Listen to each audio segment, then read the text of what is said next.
நான் உங்கள் சிப்பிப்பாறை ஜோதிடர் ஆதிராகவன் ஜெயபாலாஜி. எந்த ஒரு மனிதனும் என்ன சொல்கிறான்னா உங்களுடைய உடலில் உள்ள மூலக்கூறுகள் சேதப்படாமல் மூலக்கூறு என்பது உங்களுடைய டிஎன்ஏ.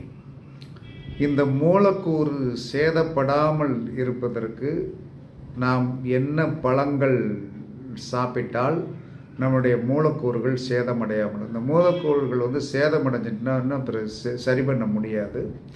அப்போ அதற்கு என்ன பழங்கள் இயற்கை நமக்கு கொடுத்திருக்கிறது என்று சொன்னால், மாதுளம்பழம் நாம் அடிக்கடி என்ன சொல்கிறான்னா சாப்பிட்டு வர உங்களுடைய உடலில் ஏற்பட்டிருக்கிற டிஎன்ஏ உடைய சேதத்தை சரி பண்ணும். அதற்கடுத்து என்ன சொன்னால், ப்ளூபெர்ரி அப்படின்னு ஒரு பழம் இருக்குது, நான் பார்த்ததில் ப்ளூபெர்ரின்னு ஒரு பழம் இருக்குது, அதை சாப்பிட